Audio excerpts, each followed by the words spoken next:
Hey, hello, and welcome to Speakers Corners Brampton. So this is our first inaugural show. Hopefully it's the first of many. We're going to be doing this the first of every Wednesday, the first of every month.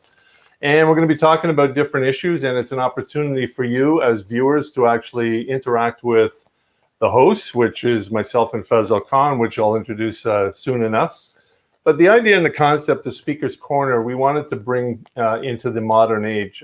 Speaker's Corner is not new. It's something that goes back to Greek and Roman times as well. But in the modern era, in Hyde Park in 1872, a Speaker's Corner was dedicated, and it was put in a soapbox so anyone could actually go in there and talk about whatever they wanted, and they would be unmolested. So it's something that's actually grown since 1872 in London. I know Toronto actually had one down in Nathan Phillips Square. I'm not sure if it's still in use today, but there's Australia, Kitchener, Regina, Hong Kong, Italy.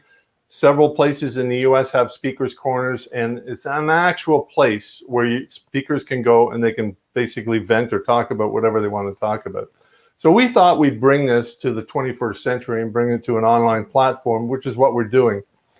We wanted to do this several years ago, but the technology wasn't as advanced as it is today, and it's pretty rapid that the changes come forward, and you can do a lot of things. So it's an opportunity for you to interact. Basically, I'll get Faisal on in a moment to talk about how you can interact with the broadcast. But it's a concept that, like I said, we wanted to bring forward a couple of years ago, and now we have the opportunity. So at this time, I'd like to bring on Faisal Khan, who's a member of City Studio and Brampton Focus and a whole bunch of other groups that we operate. So Faisal, you're the back end, you're the brains behind everything. You get assassinated, we're done. Well, thanks for the intro, Don. Yeah, so I think you did a long introduction there about the background behind Speaker's Corner. Technically, if you want to get on the broadcast to appear beside me or Don or in place of us, you have to pre-register on the website, which is citystudio.ca/Speaker's Corner. And you'll see a sign-up form there. So I think we didn't do too much of a promo because this is our first show and we know things are going to go wrong. But I think 18 people signed up with our promo, and those people hopefully all got an email, and the email has instructions on how to watch the program, whether it be YouTube. I think we're doing it on 4 Facebook pages and 1 Facebook group and YouTube. So there's a lot of ways to watch it. In any one of those platforms, you can put your comments on, and I'll be going through the comments as well. And at the bottom of that email, if you pre-register, there's a button there that says, it's a red button. I think it says to participate. And so you have the opportunity to go live, right? I'll see you pop up on our screen. And if you put a comment about what you're going to talk about, we'll probably let you on, at least today. We can't really promise everybody will be able to get a chance to speak as we go, because we know hopefully, if we do a good job today, there will be a lot of people who will tune in just to kind of talk about what's going on in the city. And that's why we're here. Don and I, for 5, 6, 7 years, have been engaged with the city in a variety of ways. And for the last 6 months or so, since the Neighborhood Watch program ended, we've not really been engaged in the city the way we were. We're doing a lot of other things, this being one of them, City Studio. And we've noticed a lack of engagement, a lack of knowledge of what's going on in the city. And there are things happening, right? There's a lot of the media outlets like the Pointer really coming on with some investigative journalism. And there's no platform for people to really talk about things. And so we want that to happen here. It's open to anyone who wants to participate. And, our opinions are just as valid as yours. Don might say some stuff that I disagree with and vice versa. We're not here to pass judgment. We're here to talk and just kind of be more engaged with the city in ways that technology allows. Well, absolutely. And there's topics that run across the city, and, there's different things and a lot of people don't hear about it. So, we have a list of things that we want to talk about today. So we're going to kick things off. And if you got a comment or something like that, just like Faz said, just kick it out there. We can read the comment, or if you want to come on and talk about it, we can give you, a couple minutes to vent or talk about. And it's not only something about, it could be negative, could be positive, it could be inquiry, right? We don't care, right? It doesn't make a difference to us. We're just a platform, basically, We have our own opinions, and if you've got a counter opinion, fine, no problem. That's the point of the exercise, and that's what Speaker's Corner was. I know City TV did Speaker's Corner. That was the big one where you put in a coin and talk about it. I think they are redoing that in Toronto sometime. But, like I said before, Speaker's Corners have been around for centuries. So it's something that, going into the 21st or 22nd century, the platforms are here, and it's a good opportunity. I know there's plenty of platforms out there like Facebook and Twitter and so on and so forth. I think we're streaming to 4 or 5 of those tonight as we're doing this, and our platforms as well. So it's an opportunity. We'll see how it goes. And like I said, we've been pushing the envelope ever since we started doing what we're doing. So this is another opportunity. So the first thing up, what do you got? So we've got a list of pre-prepared topics. We know this. A lot of the residents want to see what this is about before they actually, get their face on the screen. So we've got a number of topics. And then partway through, we're also going to talk about a bunch of opportunities actually for students who are looking for jobs this summer. So we're going to have Haral Patel, one of our lead student interns, talk about that opportunity as well. So we'll have him on as well. But right now, the first topic we want to talk about is City Hall, the chaos that's going on at the CAO's office, and with people like the HR director. Don, do you want to maybe kind of summarize the situation we're in right now? No. Well, if you're watching this, you're probably engaged. You probably know there's a lot of stuff going on. Hey, listen, there's a lot of stuff going on, but it's all hearsay. It's all this and that and everything else. I mean, you had a disgruntled employee, from what it looks, was told to do something, and I guess when some support was withdrawn, then there was all sorts of back and forth. There was, she had claimed, one of the directors was racist, but didn't claim it at the time. So, there's a lot of stuff to sort out. I mean, this is not the first time City Hall has been embroiled with the CEO. If you remember the last council, Harry Schlang, that was another one, right? And it wasn't this council that was involved in that. It was all the members of the last council, including some members that are whining even today, ex-councillors whining about the CEO situation at City Hall. They were responsible for the last situation with Harry Schlang, and he's still getting paid nice severance pay from the taxpayers of Brampton. And that goes on them, right? So, the CEO situation. So we're paying for 2 CAOs, one that we fired, and one that is not looking very good for him. No, I think he works for Guelph right now. I mean, he went from Brampton to Guelph, and then he was suspended at Guelph and then reinstated. So, I don't know. Yeah, we only seem to go as far as Niagara region to get either CEOs or anybody. It's after an exhaustive nationwide search, it seems that the furthest we can go is Niagara. So I don't get it. The last council has nothing to whine about because they were responsible for a whole bunch of different things, including, the $1.5 million they gave the Brampton Beasts with no tracking and everything else. So there's a lot. I'll just update everybody. Okay. So we're streaming to the Brampton Neighbors Facebook group, and there's not an issue, but it's by design on Facebook. We can't, in the system we're using, pull the actual name and photograph of the person who's making comments from the group. So if you want your name out there, just put it in the comment.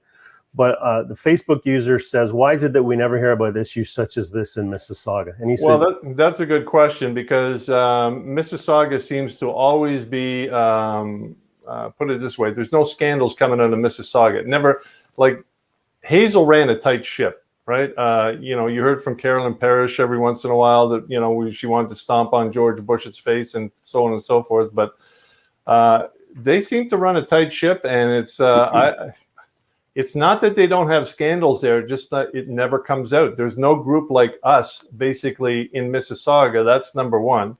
The Mississauga News is an offshoot of basically the Brampton Guardian. It's the same type of thing, Torstar, but we refer to that as a fish wrapper. There's not much news coming out of that. So why? I don't know. We'll have to, we keep our ear and we hear all sorts of things, but I'm going to tell you, it's Mississauga Council never gets into any kind of embroilment and issues just like Brampton does. Brampton has had a continual history of infighting, yelling, screaming, calling each other's racist and this and that and everything. It seems that they cannot get their act together. Under Linda Jeffrey was the same thing. But we are right? more vibrant. I got to say, the Brampton residents are more vocal. They're more vibrant. Maybe that's the reason why we're more engaged.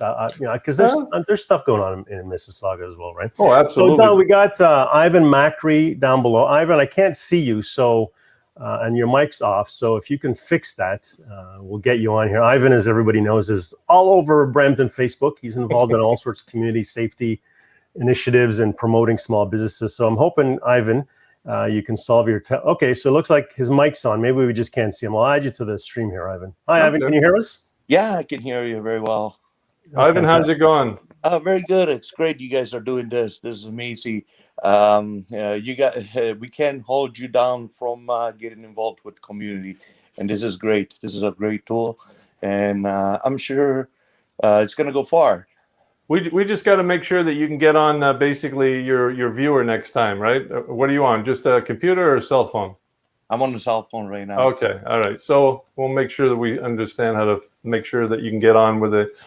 Well, you can get on cell phone, but I'm pretty sure it'll be shaky, right? Because Ivan's probably somewhere out and about in the city. But yeah, if you want to connect from your cell phone as well, if especially in later months, because we're doing this once a month, if you're out at a park or somewhere, feel free. It's an amazing platform. Yeah, we can use it mobile, whatever. So what's your question, Ivan, or a comment, or what do you want to talk about? I wasn't ready for a question just yet. I see there's so many good topics. You guys put up a list there. It's great. Wanted to see how the this program was going to go ahead first. So what's your thought, Ivan, on what's going on at City Hall with the CAO? Any thoughts on that? Because I know you have a lot of comments. Don't get me started on that. Yeah, we're only a half an hour, 40-minute show, okay? Well, I think the mayor is doing a great job overall, but this is just like disappointing distraction that we have in there. We should be focusing on all the good things that are happening in Brampton. And there's a lot of things going on right now, and I'm sure the mayor is doing a great job, but this distraction's got to go. And I'm sure the mayor will get to the bottom of it. I'm sure there's a legal process he's going to have to look into it. And if he's got what it takes, I'm sure the mayor's going to cut this thing very short. So, Ivan, just before you go, because we're going to give everybody 2 minutes sort of thing, but you've been involved basically in a lot of Facebook groups and involved in neighborhood safety and so on and so forth. How is that going? How are you doing with that? Oh, it's going great. And I'm just like trying my best to keep up with everything going on. I got about 10 to 13 groups going on in Brampton right now. I'm trying to set up one each corner. And I'm even splitting up topics like road safety, community safety. I'm doing that separate. And I just hit 3,600 members in Mount Pleasant. That's huge. Good. So you know what? Keep doing what you're doing, Ivan. We're going to cover a little bit of road safety later on, so we'll talk about that. But thanks for calling in. And hopefully, one quick comment, Ivan. I noticed Facebook is starting a new initiative called Facebook Neighbors. I don't know if you know anything about that, but I just got an invitation to join that today. So I'm sure that'll be helpful to you as well. Sure. You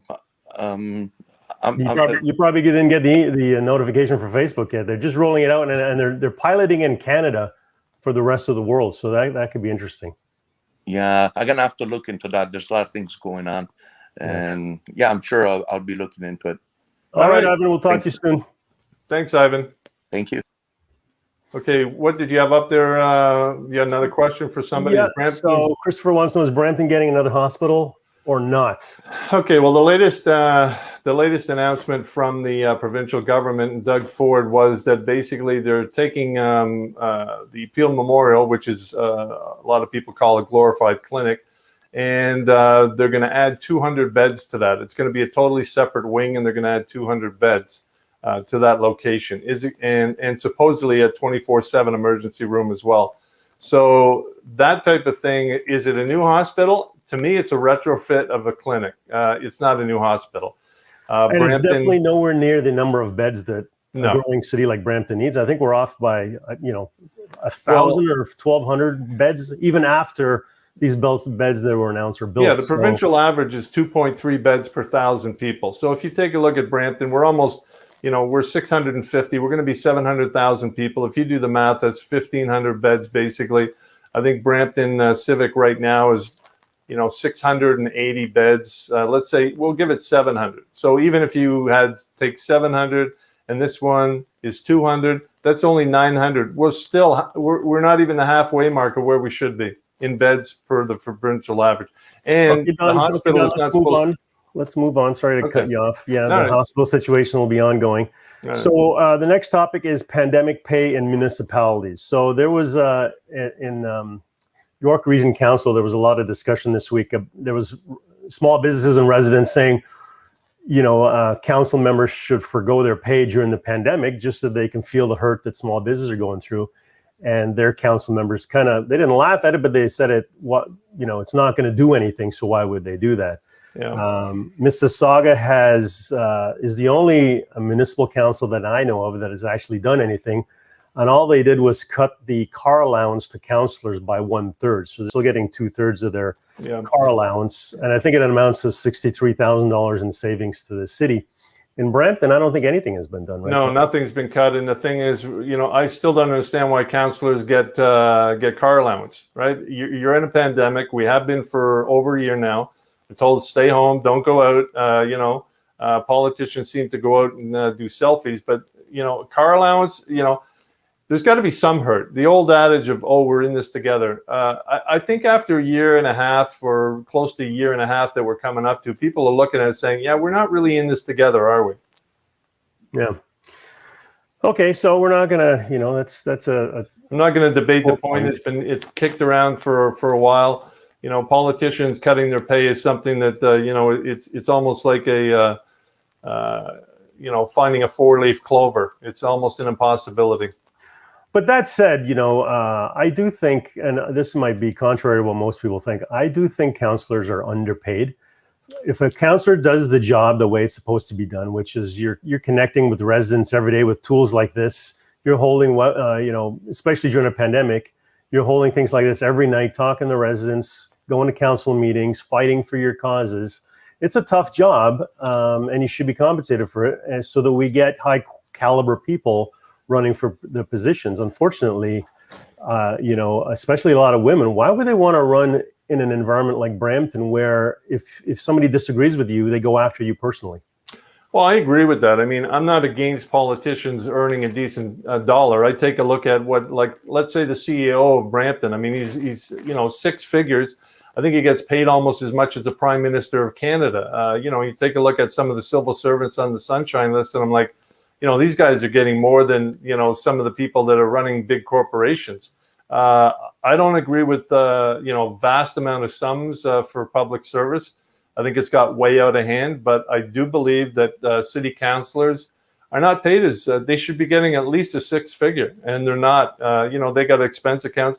I agree with you. When it's not a pandemic situation and they're doing stuff and they're going to meetings and all that kind of, it's boring to a lot of degree, and it's a lot of bureaucracy you got to deal with. But I think in the pay structure, I would have no problem, with councillors earning more money. To me, that's not a big deal. You get what you pay for, but at the same time, you got to hold them to account for the decisions that they do make. Okay, let's move on, Don. So the next topic is student internships at Brampton Focus, which City Studio, and then also SmallBizHub. It's all the same thing, different brands for the different kind of segments we're targeting. Before I get Haral to talk about that, I know there's a lack of jobs during a pandemic from students, and we've put out the notice for our jobs, and we do a good job of getting the word out there. I think Haral will talk about how many students we had applied, but I'm also involved with a few other organizations, and they don't have the distribution to get that word out, and their students just aren't applying to the jobs, especially high school students, right? So we get funded by Canada Summer Jobs, and so a lot of those jobs are 8-week positions, and so university students want 16-week positions. So those 8-week positions are good for high school students. We do not see high school students applying for these positions. A lot of the people who come to us, it's kind of referrals from other students, And I don't know why that is. And then when they do apply, they don't have the skills of just applying, right? We now ask people to have a LinkedIn account so we can quickly look at their public profile, because it's a lot harder to rely on your public profile than it is on a resume. And most students in high school don't have that. If they do send us a resume, the joke I have is one of our interns, we actually hired this guy. I'm not going to say who he is. He might be watching, but submitted a resume, black background on white text. So I think one of our other interns kind of said, you know what, get over that. Because I wouldn't even print that out. That's a waste of ink on my printer. So why, there's a lot of students who won't do that. I'll give them the time of day. So there's a lot of things like that. I don't know if our education system is failing these kids, if there's just not a word of mouth, the school system is not, there's no opportunity for us to post anything on the school boards. Well, here's the thing as well, right, Faz? I mean, is this the fourth or fifth year that we've been hiring students for the Canada Summer Jobs Program?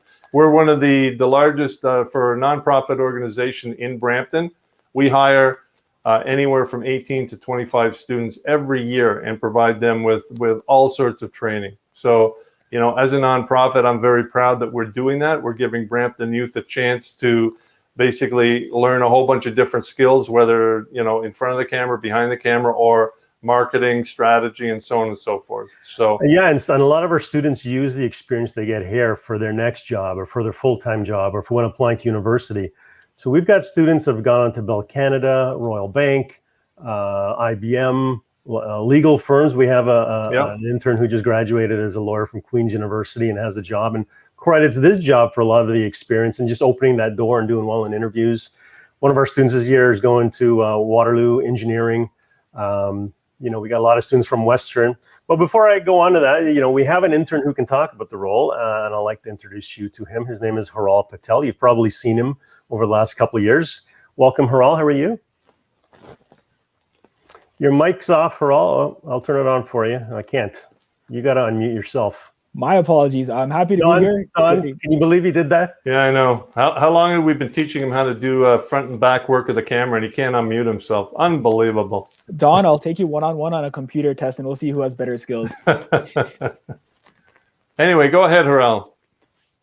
I guess you guys did a great job of summarizing how important these opportunities are for students, and I think that this summer is going to be another great opportunity for a lot of high school and university students who are interested in internship. I myself, obviously, as a university student, have experienced what it's like applying for jobs like in a physical capacity and being in person. With the virtual internship this year and with the way the pandemic's going, things have changed a lot, but we're really excited to have a lot of positions funded by the Canada Summer Jobs Program that'll allow us to hire students to work on some exciting projects this summer, specifically the Small Business Hub. With the pandemic, we're really trying to engage with the local economy by reaching out to small businesses and local non-for-profits and provide them with the media tools that they need to help succeed in the 21st century on a virtual platform. So we really want students who know their area, who are from their region, and kind of know the small businesses and the nonprofits around them and are enthusiastic and curious about what it's like to actually provide strategic opportunities and strategic advice to help enhance these small businesses' outreach. So we're looking for students who are interested in business development, marketing, strategy, video and media. And overall, we just want students who are dedicated, passionate, and want the opportunity to do something different. This is something I can definitely say you can't get at a lot of jobs. Most corporations don't provide this type of experience. So if you're looking for something different, citystudio.ca/internship is where you want to go. Great, thanks. And what are you majoring in? And where were you going? So I just finished up at Western. I was studying history and economics. So it's been a bittersweet finish because it was virtual, but I'm excited to be done this one chapter in my life. So Haral, there's a couple questions here or comments. So one is, couldn't the internship opportunities be advertised in neighborhood Facebook groups like those that Ivan administers? Yep, for sure. I think they definitely could be advertised there. I believe the internships were actually posted in the Brampton Neighbors Facebook group. So anyone who saw it there can definitely share it in other Facebook groups. We've been using LinkedIn as well as our Twitter accounts, as well as Indeed, which is where a lot of students find these opportunities. But again, the more outreach, the more people that do share these opportunities is the best way to find referrals. And that's the best way to kind of get the word out. Like you mentioned, it's hard to find students who are actually looking for these opportunities. Yeah, one of our Facebook group users said, are we using Indeed to post there? And that's where we're getting a lot of the senior students from, right? Indeed, we are. Indeed is probably the biggest jobs platform right now that a lot of students are using. So we've definitely used that as a tool. But we're trying to, of course, use LinkedIn as well, because that's a very powerful tool for small businesses, especially. So, Haral, let me ask you, how many? What are the? I know we got different people from across Canada. Actually, what is the furthest away we've actually got people, applying for these jobs? The furthest one I got was from Calgary, Alberta, Western Canada. Actually, I saw one from Kelowna. Kelowna, really? Kelowna, British Columbia. That is definitely farther last time I checked a map. Yeah, so our application process, when we first issued it, we just said we'd prefer students who live in Brampton and Mississauga, because we're also hiring in Mississauga as well. And that didn't seem to bother anybody from outside of the area. So then we changed the application to say Brampton, Mississauga, and other, and we still have people applying. So there are a lack of jobs if people are applying from abroad, even after we say we're going to give preference to local people. But it's interesting the scope on once you put it out in the platform. So, that's something that going forward, I mean, that's what we're looking for. We're looking for an across Canada, and through our Facebook Live and our City Studio and so on and so forth, and called the City, the other one that we're doing for the City, we're going across Canada, and that's the whole point of the group. If we get anyone from Equaliquid, we'll hire them. I got no problem with that. Yeah, we can do remote positions, and if somebody in I don't even know how you say it. Kind of a sad thing, but if somebody from up north, let's say a job, yeah. And Ivan just said, yeah, he is actually posting, I guess, this stream on his group. So hopefully he can put the link as well. But it's not just us. We're getting a lot of applicants. And in fact, we probably have too many to go through. I don't like saying no to young students, because they're all kind of coming in at the same level. And to say no is kind of, it's enough. Well, you know what? That's a hard fact. Sometimes you get hired, sometimes you don't. That's the hard fact of reality, right? So it's all the other employers, because there's a number of other employers across Brampton and Mississauga who also are hiring students through the Canada Summer Jobs Program, and I haven't seen any of them advertise. Well, the other thing is you posted something that they said students are having a hard time with volunteer hours as well. Yeah, well, I think finding the volunteer hours. So not only are we willing to offer volunteer hours, we're willing to pay. So, if you come on board in the summer and you're, let's say, in grade 11 going back to high school, there's lots of opportunity to volunteer as well. Yeah, so absolutely. The opportunities are out there for students. I don't know why the school board and the teachers are not part of this process to connect kids with real life work experiences. All right, well, that's something. But thank you, Raul. Make sure you keep doing what you're doing and checking the Indeed and LinkedIn, and we'll talk to you later. Yeah, and if somebody wants to contact you directly, Haral, what's your email? Yeah. It's Haral, HIRAL, at smallbizhub.ca. That's smallbizhub.ca. Thanks, Haral. Thanks, guys. Take care. See you later, Raul. Thank you.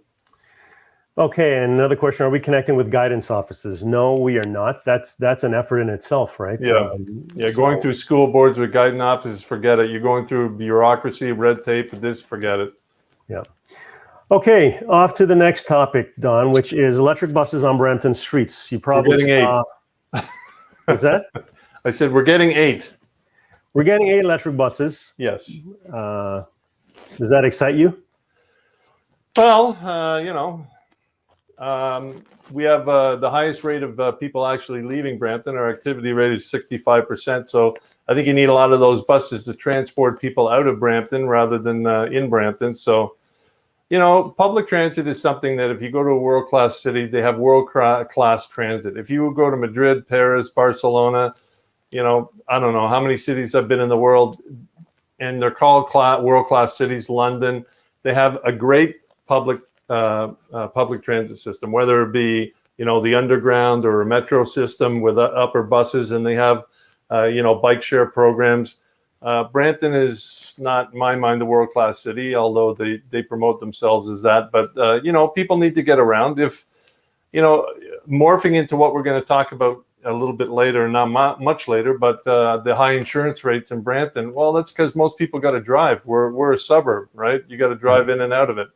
If you had decent two-way all-day go on the weekend, I wouldn't have to drive down to the St. Lawrence Market to get my stuff. I could just take the GO train, right? Well, I'm excited by electric buses, Don. I have an electric car. I know the benefits of it. I can't even drive by a gas station anymore just because I'm very sensitive to the fumes now. When I have to fill up my wife's car, I hate that, right? Because I got to touch the nozzle. And, aside from that, though, the interesting thing about this project in Brampton is it's one of the world's first where the charging system and the buses and the infrastructure are all interoperable. So we can get a different bus from a different manufacturer, a different charging system, different batteries, connect them all together. And the reason that's beneficial is because you don't want to be locked into one manufacturer. Then they hold. That's good. Right. Yeah. So this is one of the first places in the world where that's being done. So we are on the map, and some of the there's a CEO of one of the partners. She's a PhD. And apparently, she's got people from all over the world in major cities calling about this project. So it's. No, I mean it's good. I mean, obviously at the back end we'll have to see. I know the federal government kicked in, X amount of dollars for the project as well. But at the same time, the back end, how much is it for maintenance? How much you spend on maintenance on your car? Nothing, zero. I have 130,000 kilometers on my electric car, other than. Tires, changing winter tires and things. Nothing, absolutely nothing. Is insurance cheaper with your electric car than a gas-powered car?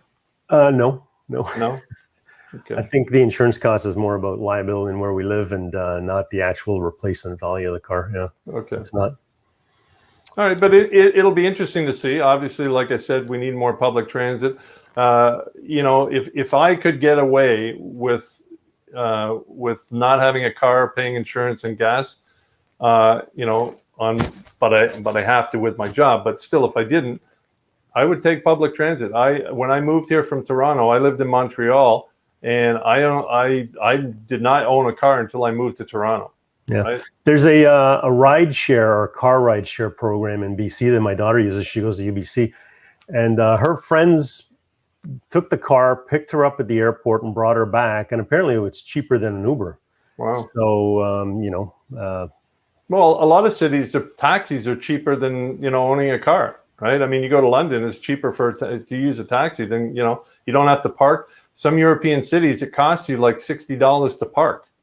Yeah. So it's not cheap, right? Okay, so, we're going on to half an hour, Don. I know we didn't want to go too much. All right, okay, let's go to the next one. Let's talk. Ivan wants to talk about bylaw officers are getting assaulted. That's a big issue, but maybe next week, or do you have anything to say about that?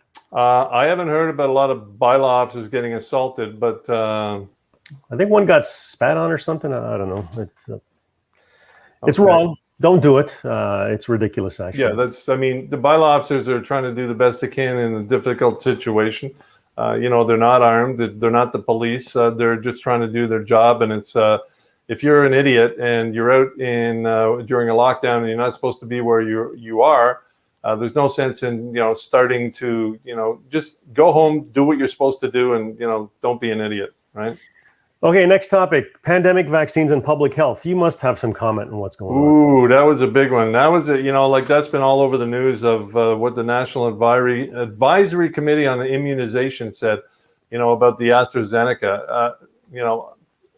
I know that Evan Solomon was on this like a duck on a June bug, and it was it's not their mandate. If you go to their website on what they're supposed to be doing, they're supposed to be just advising, on what's going on with the vaccines, whether it be smallpox, whether it be Ebola virus, this, that, and then they make recommendations for the use of the vaccine. That's all they're supposed to be doing. They're not supposed to be saying, well, this one is better than this one. So I think they overstepped their boundaries quite a bit. And there's a politician, even Justin Trudeau was had to backpedal for them and saying, you just aged yourself there, Don. Yeah, I know. Well, you see behind me, we got, Pet behind me, Pierre Elliott Trudeau from Donato. So who's the other guy? The other guy is Bill Davis. And who's behind your head? That's Brian Mulrooney. Okay. Right. Cool. Those are all Donatos. When we interviewed Donato, when he got his Walk of Fame star in Brampton, we did an interview with him, Michael Charbon. And when he was in studio, We got him to do several photographs of us. We have one of Trump, but he's not in the picture right now. That might be worth something. Well, in regards to the vaccine and the kind of the mixed messaging coming out of public health officials, one of the interesting stats I heard from CNN. I know a lot of people don't like CNN, but this wasn't their study. But they said vaccine hesitancy population in the U.S. dropped from 39% in January to 17% now. So a significant drop. The problem is they have a group of people that they refer to as vaccine-resistant population. So that's a terrible term, but it's basically people who are resistant to taking the vaccine, strongly against it. So that has stayed steady to about 20%, which means if you add up the 17% and the 20%, that's 37% of the people who are not planning on getting a vaccine in the US. And from public health measures, 70% minimum is needed for herd immunity. So those numbers are not jiving. I don't know what it's going to work out to in Canada. I'd say it's probably similar to the US. So there is a lot of, there's a lot of demand right now for the vaccines, but it doesn't mean after those people who want to get vaccinated, what's going to happen with the other X% of the population? Are they going to get vaccinated? Well, that's where Darwinism comes into play, right? Well, the challenge is, is if you have a group of people who are not vaccinated and they're carrying it, that's where you have new variants that might pop up. And it might not be here, it might not be in the US, it might be in a larger country, and it'll come here.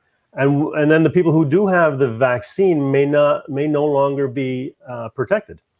So it affects us all, Don. Yeah, I know. But the problem is you're not going to change the minds of some of those people. There's a percentage of people that are, anti-fluoride. They believe the water is poisoned. The fluoride is there. Then they have the people that, you can't take, there's no immunization.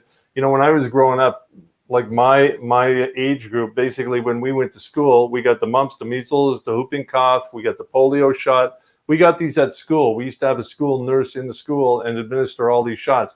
Most people now, and anyone under 40 doesn't remember because they have them when they're 6 months to a year old, and that's when they have the shots. Yeah. Right? So let's continue on. So a quick update from Ivan. He said in terms of the bylaws, one of the officers got coffee thrown on him, and that happened today. Yeah. So that's terrible. Okay. Well, there's idiots all over the place, right? Yeah. You have the idiot anti-vaxxers, the idiot this, the idiot that. Someone like that is stupid, right?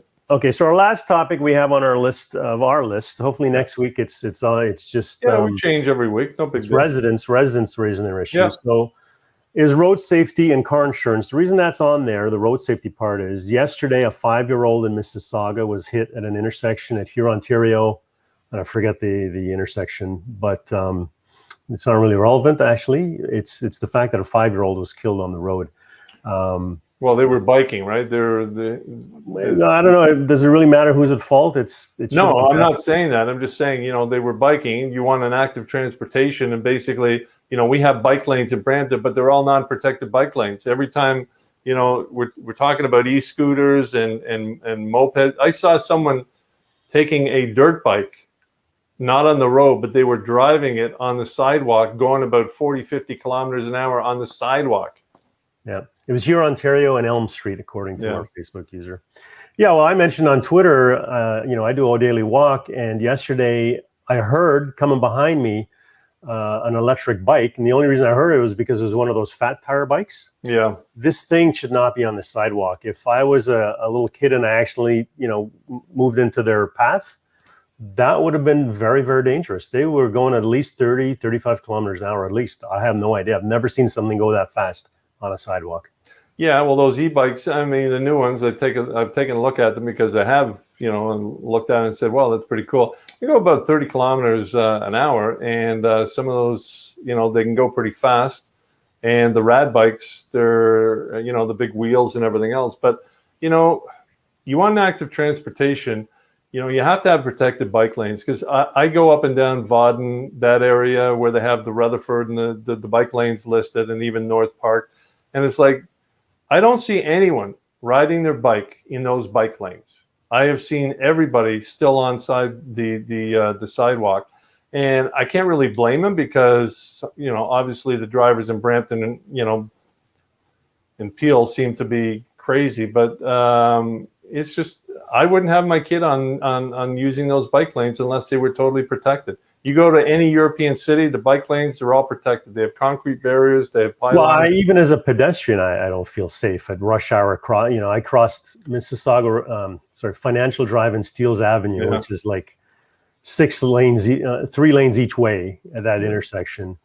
And there's people trying to gun to beat you on a right-hand turn when you've got the right of way as a pedestrian. It was ridiculous. Yeah, well, let's see what happens at the LRT stop at Steeles in here, Ontario. Let's see what happens there. That's another problem going forward that City Council has. Everybody knows the issue. They're going to spend I don't know how many tens or hundreds of millions of dollars building that station, and it's going to be a fiasco as well. Okay, Don. So we are near the end. I'll let you wrap up. And I'll see you next month. Yeah. I mean, like I said before, if you've got any comments, you can always send them to us.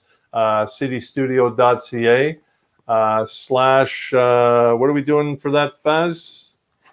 citystudio.ca / Speakers Corner. Speakers Corner. Okay, so we're just putting Speakers Corner. So if you got any comments or issues, or if you want to put any topics that we can cover next month, no problem. We'll see how it goes. If it goes successfully, we might do it twice a month. But anyway, thanks for tuning in. Thanks for people that sent the questions, and we'll see you next month. Thank you.